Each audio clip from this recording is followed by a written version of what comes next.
We are at the start of the international break, and for us it comes at the right time as injuries have started to mount. This 2-week period will surely give us some breathing space and allow some players to return. However, as always, we will still give you your Celtic fix, and in today's video we'll discuss all the latest Celtic news from the last 24 hours. But first, make sure you hit that like button and subscribe to the channel for more Celtic content. Edinson Edouard has been discussing how his move to Celtic transpired and the wrench of leaving his boyhood club PSG. Edouard, who initially joined Celtic in 2017 on loan from PSG before making the move permanent a year later, scored 66 goals in 116 appearances for the boys. The Frenchman was a beloved figure during his time at Celtic Park, earning the nickname French Eddie. Fans even created a song for Edouard called I Wanna Be Edouard, inspired by the Stone Roses hit Song I Wanna Be Adored. He managed to find a home in Glasgow after being told by his former manager he had no future at the Paris side. Speaking on the Crystal Palace website, Edouard said, I joined Toulouse FC on loan. I felt I needed to quickly acquire professional playing time, especially in Ligue 1. At that time, it was very complicated to establish myself in the PSG attack in front. Zlatan Ibrahimovic, then Edinson Cavani, piled up the goals. When I returned to the club, the coach told me he was not counting on me because he had recruited Hatem Ben Arfa and Hesse in attack, who are more experienced players. So I decided to try my luck elsewhere, which is how I signed for Celtic. It's more of a disappointment than a regret because I would have loved to step up onto the pitch at Parc des Princes with a red and blue jersey. Everyone makes their own journey depending on the context of the moment. Edouard was ultimately replaced by Kyogo in 2021, and the Japanese international holds a different perspective, not seeing a move to Celtic as disappointing. Kyogo recently showed his commitment by extending his contract this season, and is now set to remain with the boys until 2027. Edouard joined the English Premier League side Crystal Palace in 2021, and he has gone on to make 80 appearances, scoring 19 goals. He's having a solid campaign this year, scoring 6 goals in 12 appearances, which isn't bad at all at the elite level. The Frenchman might finally be finding his feet in London.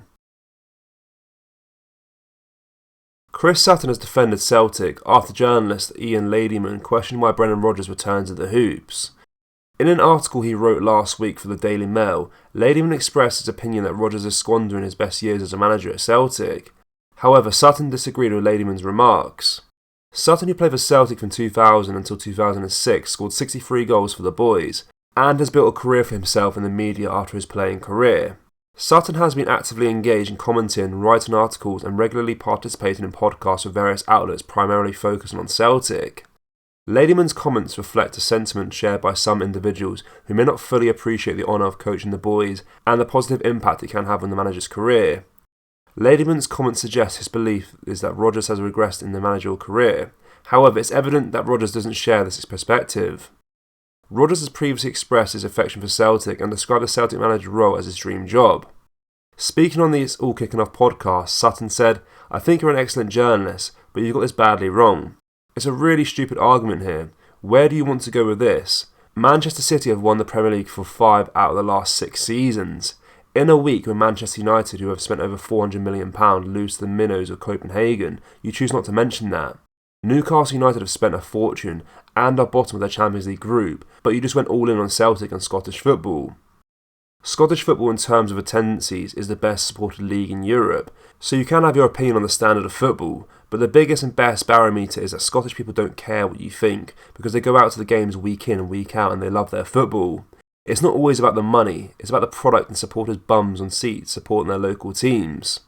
Sutton rightly defended Celtic and questioned why Manchester United and Newcastle United receive more lenient treatment when they don't perform well in the Champions League from the media, even though they have far greater budgets and resources at their disposal.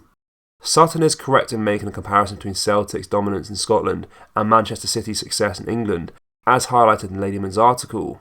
Ladyman's article discusses how the relative lack of competition in the Scottish League contributes to Celtic's dominant success, while Manchester City have similarly enjoyed a period of dominance in the English Premier League, winning 6 titles in the past 10 years.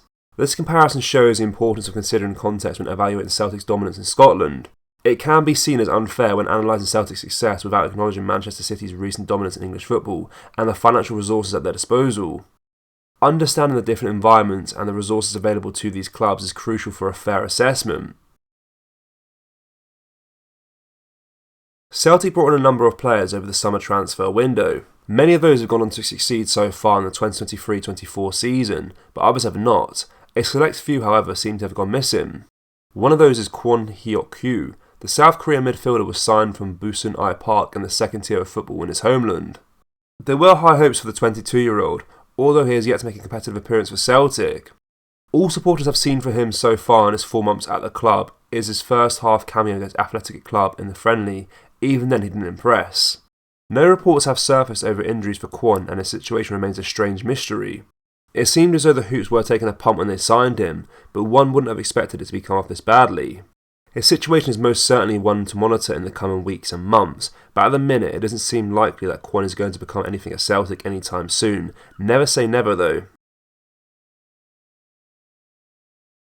Celtic striker Kyogo has stated he got the all clear from hospital doctors after the concerning head injury suffered against Aberdeen on Sunday. Aberdeen defender Slobodan Rubicic whacked Kyogo full force in the side of the head with his forehead. It was a challenge some pundits called dangerous and out of control, while Brendan Rodgers described it as nasty in the aftermath. It has already been confirmed by the boys' boss that Kyogo won't be travelling to join up with Japan's squad. Thankfully it seems there will be no lasting ill effects beyond that. Kyogo updated the Celtic fans on his social media. It was wrote in his native Japanese language, so the translation may be a bit weird. It read, "I don't know for how many minutes, but I don't remember any of my friends worrying about me or walking off the pitch myself.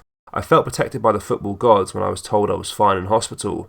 I'll continue to work hard for the future without forgetting to be grateful." It's really not ideal that Kyogo doesn't remember the immediate minutes after the incident. It suggests that he had concussion, and those are never predictable in terms of seriousness or recovery time. Kyogo will now be monitored well by Celtic medical staff, and he won't be back on the training pitch or in matches until he's fully able. You can't be too careful with head injuries. The Japanese sensation managed to score his 8th goal of the season before his substitution, consolidating his position as the club's top scorer across all competitions. He will be pushing towards that 20-goal mark and beyond once he's back in the green and white hoops. Get well soon, Kyogo. As we all know, Celtic thrashed Aberdeen by 6-0 on Sunday afternoon. Goals for the boys came all over the park as several players got in on the act. Before kick-off, however, there was a period of silence to remember people who have died in conflicts around the world. Inside Celtic Park, though, it wasn't obeyed. There has been wide-scale criticism for this, although Neil Lennon has defended the Parkhead faithful.